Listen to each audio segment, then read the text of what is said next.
what the fuck? However, trailer parkish as the zombie is, I do remember at some point being on free lunch, and I do remember having to show this fucking, hey, you have to have a, well, let me think. I think it's like this. We're going through the lunch line. You have to get some kind of a free lunch card punched, or you have to have some sort of a something showing that you're on free lunch.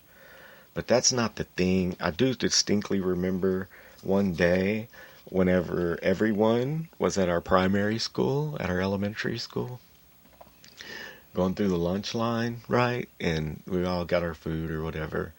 But when we got up to the cashier, to the lunch lady to pay, the lunch lady gave me this fucking paperwork, 8.5 by 11. 2 or 3 pages of free lunch bullshit for my parents to fill out. And then I look around, and every other kid in there that had the same clothes on yesterday had that piece of paper with them. I was like, it's the free lunch flag. Fucking waving around at the other kids with the fucking free lunch flag. So now, whenever you say something about lunch shaming, I'll just put really ? Lunch shaming, really? I think that if some of these parents, I don't know, not necessarily my parents. I think that there are certain people that want to just take advantage of the system, right? That don't necessarily not have the money to pay for lunch. Then there are other people who really need it, you know what I mean? And those are the people that, that I'm in support of, and that I think that lunch shaming is wrong. However, that's not going to change the fact that you've got on some Walmart shoes, referring to myself, with some duct tape on them, How does that, that's pretty obvious of your social and economic background, fellas. You know what I mean? So it's not just that. It's not just the lunch shaming. It's not just the fact that, I was on free lunch there for a moment. I'm proud of it. You know what? I think that going through some hardships and poverty, even in the event, whenever you think that your family may be rich beyond their wildest dreams, that you realize later on in life that saved your ass. I did not need a GSX-R 1000 when I was 22, 23. I did not need, all this madness that money could buy. And anyone that tells you that money is evil don't know what the fuck they're talking about, ladies and gentlemen. When you get a little bit older, you realize that it's not money that's evil. It's the lust. It's the love of money that's evil. That's right. You heard what I'm saying.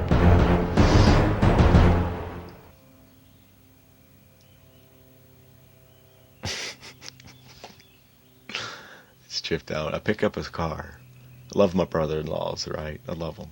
But I picked up a car from my sister. She got another car, and I got her car. And the check engine light was on. And my brother-in-law was like, hey, I know a guy that'll put an inspection sticker on that car for $100. So I thought about it, and I was like, no, I'm going to just, scan the car, just, see what's wrong with it. Let's maybe just fix it. So that's what I did. I scanned the car. I saw what's wrong with it. And it's a fucking $16 little relay. AGR relay. Sorry, fellas. I had to take me a little sip of coffee. Sip of that hot black coffee, baby. Oh, yeah. Yeah. What the fuck was I talking about now? Brother-in-law. I love my brother-in-laws. Love them. However, sometimes they do surprise me. Yeah, that's it. I know a guy that'll put an inspection sticker on their car for $100. So, okay, I'm not interested in that. Okay, found out a long time ago that these things normally do not end up working out to your advantage. Period. Just do things by the book, man. In the long run, you get what you give. You put into this earth what you give. You get back what you give. You always try to give somebody a fair deal. Anyway, the brother-in-law thing. I love my brother-in-law. And so I scanned the car. go buy a $16 part, put it on the car, and then it costs what? Another $14 to get the car inspected. Bam, bloom, blams, boom, done, son. So yeah, for like, I don't know, $60 less than doing something illegal to the car. Not, maybe you're just cushioning the dude a little bit or whatever. I don't know how that fucking works, man. I really don't. Don't want to know. Not interested, okay? Not interested. It sounds like some old school way back thing that, that I go way back and I say that if you teach your kids, right, that it's only illegal if you get caught, they're probably going to run into some trouble later on in life. So at these times I look back, to some of the things that I may have been taught and try to go back and say, hey, this wasn't right. And the more that I could advocate against it or try to convince people that, look, it's just like this. It's real simple. There's one thinking substance that permeates and penetrates the universe. A thought created in this intelligent substance can create the thing that you think of. And that, call it whatever you will. But what that means also is that we're made out of the same thing that each other is made out of, that the earth was made out of, and animals and everything, we're all the same. We're all part of one big organism that we all have to pull our own weight or we become dead weight. We all, if you take something away from someone else, it's really only stealing from yourself because we're all the same. We're all part of the same thing. And that's just kind of my monistic one way of looking at life, knowing that everything comes around full circle and you're going to get out of this world exactly what you put into it. And you got to believe in yourself. You know what I'm saying? A lot of people are looking for God, looking for an entity, looking for divine intervention. They're looking for that spirit. Well, the one place that I can definitely tell you that you can find that is if you go look in the mirror. Because it lives inside you. That divinity, that godliness, and that spirituality that you seek lives inside every single person. And it tells me that I should encourage people to live their dreams and to do something creative with their life and become part of the creative plane instead of the old competitive society where the Joneses are trying to keep up with the motherfucking Joneses. Fuck that. Creators are going to keep creating. Haters are going to keep hating. Competitors are going to keep competing. And we creators don't even worry about the competitors. You know why? Because while the Joneses are trying to compete and trying to build a better mousetrap, we just invent something totally different, right? We just invent something totally different. We create that out of our own brain, and we move on. And we don't worry about the pettiness of the competitive world. I know that the podcast, we do have to compete in a certain measure, okay? And I'm not saying that you don't have to compete all together. I'm just saying that you have to be on the creative plane of life. The creative thinking of life.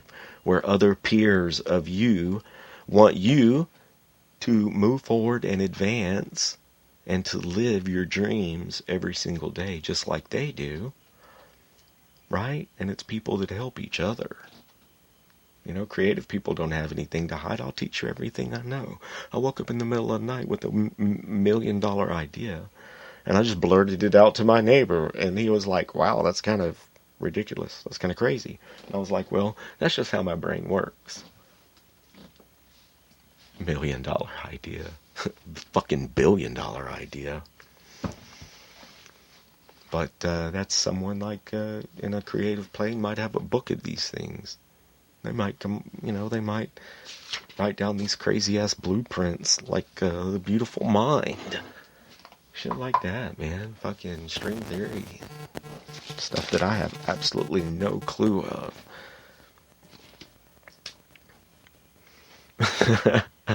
That's right. Speaking of brother-in-laws, and I do need to refresh my coffee. Somebody's messaging the show. Let me check that. Let me refresh my coffee and we'll talk about brother-in-laws. And I got a quick coffee story. Rock and roll. So getting a cup of coffee just reminded me that sometimes my coffee's, I make it strong, and it's really fucking coffee machine I have here in the studio makes super nuclear hot coffee, okay? Okay. So what I did, my sister and my brother-in-law, same brother-in-law, came by. And again, I love my brother-in-laws dearly, and I can only talk cash shit about them because it's my brother-in-law. You hear me? But I'm not even really talking cash shit. They know I love them. The same brother-in-law. He comes by. I've got this super nuclear hot coffee, and then I've got another glass that's just water in it. Okay, so I dump that water into my coffee, and I take a swig of it, and he goes, "Hey, you like your coffee?" I said, "Nah, man, that's fucking straight Everclear. I just dumped in that. Woohoo!" And then I went to working on their fucking car. You know, it had a little bit of a water leak, needed to be fixed. I never told him I was kidding. He thought that this was fucking 7:30 in the morning. He thought I was drinking Everclear in my coffee. Or did I say straight vodka? One or the other. Anyway, hey, Roberto, I was fucking with you, dude. Oh, man. I said, shit, that's straight Everclear. Woohoo! Fucking opened the hood to their car and chugged a fucking big cup of coffee. Oh, so that was, yeah, I met a cool gentleman and his son over the weekend that picked up a little off-road scooter from me.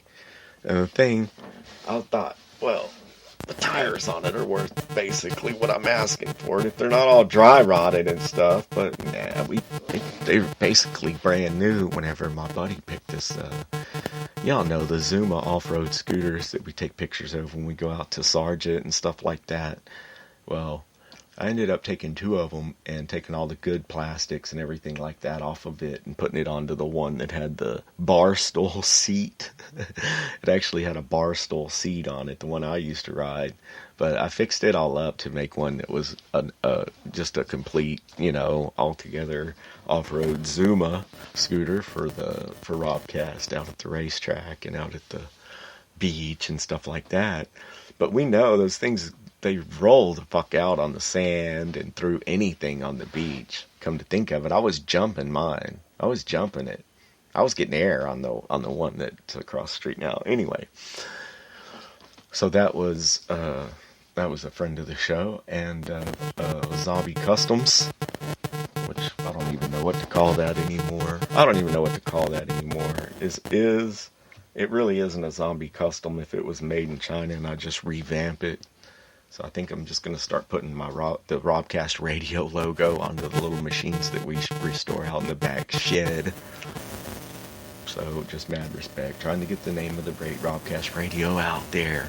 We've only been around for 2 years, and our commitment to you all is that we will constantly advance and move forward and bring you better sound quality, better programming, and all of these things as we wish you to advance and move forward in your life and to grow. That's the main thing. You know what I'm saying? You hear me? I'm saying? So, yeah, shout out to Geo. Shout out to Geo. And, yes, I do know, sadly, I do know where to get all of the crazy stuff to hop up a Zuma. And I've got one that's already hopped up across the street. For some reason, it just quit. It wouldn't crank up. Put a new battery in it and everything, just wouldn't crank up. So I don't know. I've got it. Now the one that I just put all the plastics and everything back on, it's got to come all back apart. And that's building a hot rod, ladies and gentlemen.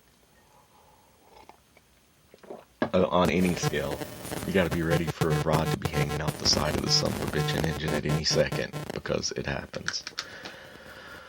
Oh, so yeah, that was nice to